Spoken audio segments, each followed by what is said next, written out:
কখনো ভেবেছো কিভাবে এই ইউটিউবাররা এত ক্রিয়েটিভলি ধোকা দিচ্ছে যে তোমার টেরই পাও না? আর জানো কি, এই মিম দিয়ে ফেমাস হওয়া লোকেরা আজকাল কি করছে? কিভাবে একটা পুরনো টি শার্টের কারণে এই লোকটা এখন কোটি কোটি টাকার মালিক? আর রোনাল্ডো কোন হোটেল খুলেছে যেটা লোকেদের কাছে টর্চারের চেয়ে কম মনে হচ্ছে না? ভাই, এই ভিডিওটা গজব ফ্যাক্টসের ভান্ডার, তাই শেষ পর্যন্ত দেখো। আর এখনও চ্যানেল সাবস্ক্রাইব না করে থাকলে সাবস্ক্রাইব করে পাশের বেল আইকনটা অবশ্যই প্রেস করে দাও।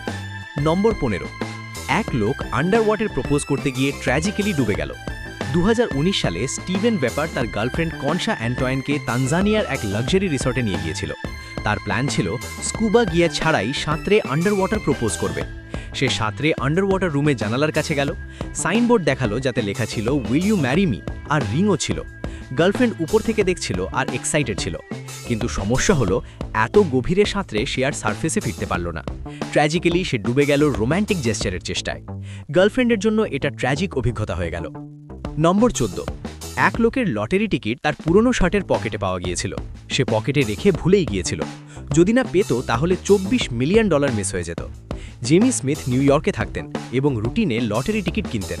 টিকিটটা ক্যাজুয়ালি শার্টের পকেটে রেখে ভুলে গিয়েছিলেন। লন্ড্রিতে গেল, সব নর্মাল রুটিনে। দুদিন পর যখন শার্ট পরতে যাবেন তখন র্যান্ডমলি পকেট চেক করলেন, টিকিট পেলেন। অনলাইনে নম্বর চেক করে শক খেলেন, এটা 24 মিলিয়নের উইনিং টিকিট, আর টিকিটের এক্সপায়ারি মাত্র 2 দিন বাকি। যদি শার্ট না পরতেন তাহলে 24 মিলিয়ন ড্রেনে চলে যেত। তিনি ইমিডিয়েট ক্লেম করলেন আর লাস্ট মিনিটে তার লাইফ চেঞ্জ হয়ে গেল। নম্বর 13, টেক্সাসে এক লোক তার ফ্রন্ট ইয়ার্ডে বিশাল সাইন লাগিয়ে ডিভোর্স অ্যানাউন্স করল। নর্থ টেক্সাসের এই লোকটা চিটিংয়ের কারণে এত হার্ট হয়েছিল যে পাবলিকলি বলে দিতে চাইল। সে বালুন দিয়ে ইলাবোরেট ডিসপ্লে বানালো আর বোল্ড লেটারে লিখল ডিভোর্সড চিটিং ওয়াইফ গন। সেটআপটা এত ওভার দ্য টপ ছিল যে পুরো নেবারহুড দেখতে এসেছিল।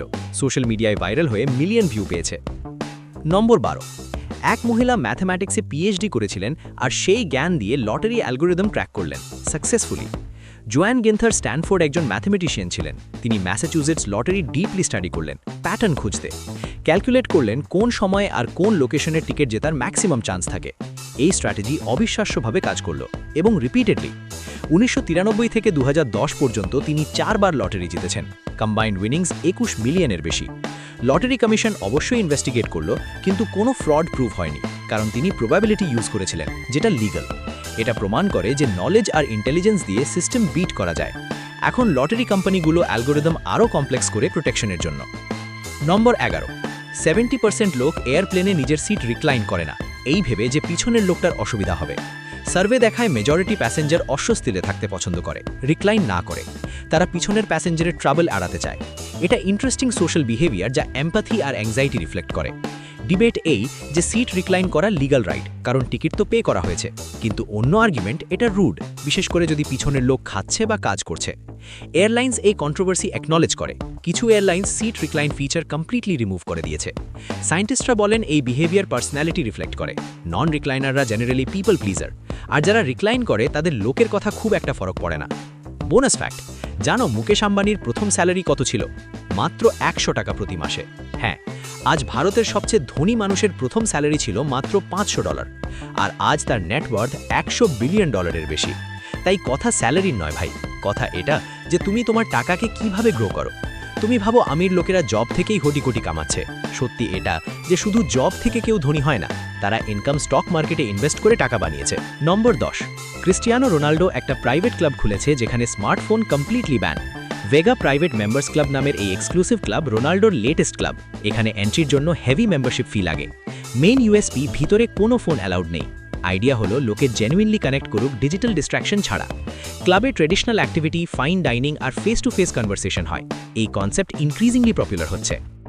নম্বর 8, জাপানের ফুকুশিমা নিউক্লিয়ার জোনে একটা আনওপেন্ড প্লেস্টেশন 2 ডিসকভার হয়েছে। 2011 সুনামি আর ভূমিকম্পের পর ফুকুশিমা নিউক্লিয়ার ডিজাস্টার হয়। পুরো এরিয়া ইভ্যাকুয়েট করা হয়েছিল। বছরের পর clean up crew abandon building explore করতে গিয়ে একটা সিল্ড ব্র্যান্ড নিউ PS2 পেল, আর সেটা পারফেক্ট কন্ডিশনে। ইম্যাজিন করো, কেউ কনসোল কিনেছিল হয়তো গিফটের জন্য বা পার্সোনাল ইউজের জন্য, কিন্তু নিউক্লিয়ার ক্রাইসিসের কারণে কখনো ওপেন হয়নি। কালেক্টর আর গেমিং হিস্টোরিয়ানদের জন্য এটা একটা ইমোশনাল আর্টিফ্যাক্ট। নম্বর 7, উইসকনসিনে একটা স্ট্রে ক্যাট পুলিশ স্টেশনে ঢুকে পড়ল আর তাকে লেফটেন্যান্ট বানিয়ে দেওয়া হলো। 2021 সালে বেলি উইল পুলিশ ডিপার্টমেন্টে একটা সায়ামিস ক্যাট ক্যাজুয়ালি ওয়াক করে ঢুকে পড়ল। অফিসাররা ফ্রেন্ডলি ছিল, তাই ক্যাটটা কমফোর্টেবল হয়ে গেল। অফিসাররা ক্যাটটাকে অ্যাডপ্ট করলো আর নাম দিল officer peanut butter. Department officially ক্যাটটাকে কসম খাওয়ালো পুলিশ লেফটেন্যান্ট হিসাবে, প্রপার ব্যাজ আর ফর্মাল সেরিমনির সাথে। পিনাট বাটার এখন রেপিউটেড মেম্বার। রিসার্চ দেখায় অ্যানিমালস ওয়ার্ক প্লেসে স্ট্রেস কমায়। হয়তো এটাই ভেবে পুলিশ স্টেশনের লোকেরা তাকে লেফটেন্যান্ট বানিয়ে দিল। নম্বর 7, কানিয়ে ওয়েস্ট ওয়েলস থেকে নিউ ইয়র্ক পর্যন্ত হেলিকপ্টারে করে কারিমে গিয়েছে। সেলিব্রিটি লাইফস্টাইল দেখার মতো। একবার কানিয়ে নিউ ইয়র্কে ছিল আর ওয়েলসের একটা স্পেসিফিক রেস্টুরেন্টের কারির ক্রেভিং হলো। নর্মাল লোক লোকাল অপশন ট্রাই করত, কিন্তু কানিয়ে ডিসাইড করলো অরিজিনাল কারি ওয়েলস থেকেই আনবে। হেলিকপ্টার অ্যারেঞ্জ করলো, যেটা ওয়েলস গেল ডেলিভারির জন্য। কারি পিক করে নিউ ইয়র্ক ফিরল, শুধু একটা মিলের জন্য। টোটাল কস্ট $3,900, শুধু এক মিলের জন্য। নম্বর 6, 1990 সালে পেপসি একটা প্রোগ্রাম চালিয়েছিল, Pepsi points program. Points collect করে পেপসির যে কোনো মার্চেন্ডাইজ কিনতে পারতে, কিন্তু এতে একটা লুপ হোল ছিল। কাস্টমার পেপসি ড্রিঙ্ক কিনে পয়েন্ট কালেক্ট করত। প্রমোশন সাকসেসফুল ছিল আর সেলস বুস্ট হচ্ছিল, কিন্তু একটা মেজর ফল্ট, টেকনিক্যালি ক্যাশ দিয়ে ডাইরেক্টলি পয়েন্ট কিনতে পারতে রুলস অনুযায়ী, ড্রিঙ্ক ফিজিক্যালি না কিনেও। এক এন্টারপ্রেনিয়র এই লুপ হোল স্মার্টলি আইডেন্টিফাই করলো আর ম্যাস স্কেলে ব্রেক করতে লাগলো।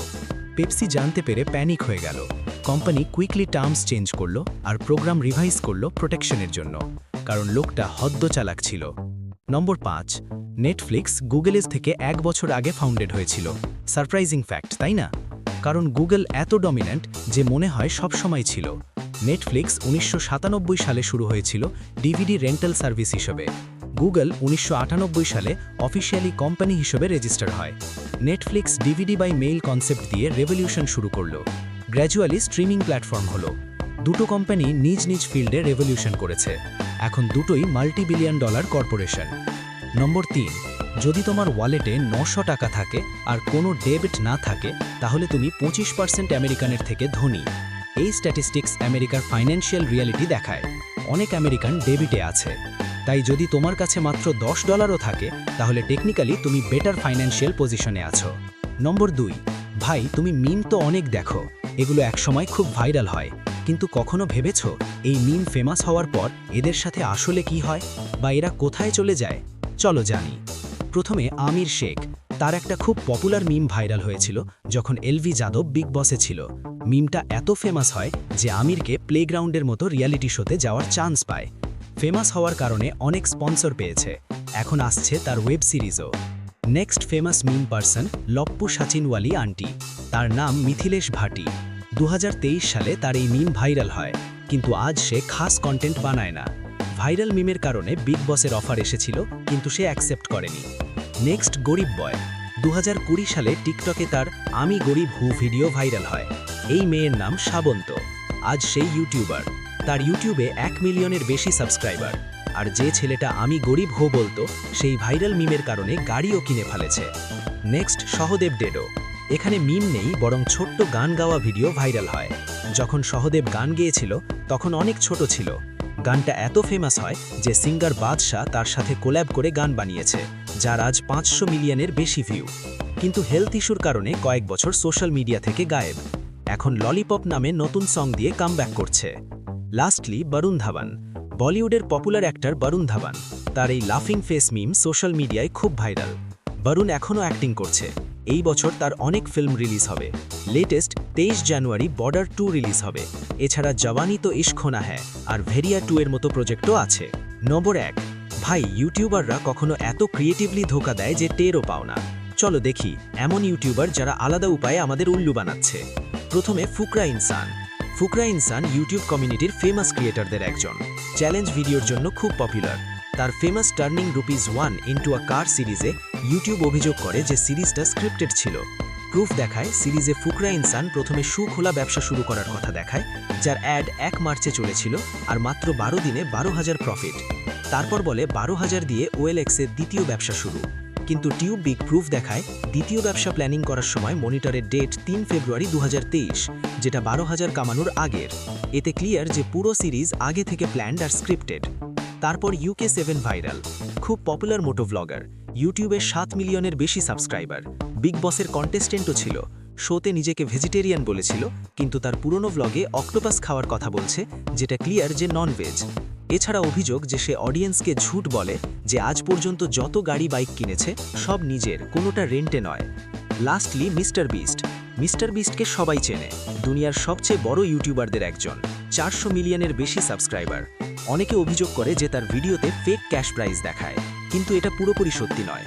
মিস্টার বিস্ট নিজে ক্লিয়ার করেছে যে ভিডিওতে দেওয়া সব ক্যাশ রিয়েল, শুধু ক্যামেরায় যে ক্যাশ দেখানো হয় সেটা প্রায়ই ফেক হয়, কারণ ফেক ক্যাশ ক্যামেরায় বেটার দেখায়, তাই শুধু রিপ্রেজেন্টেশনাল পারপাসে দেখায়।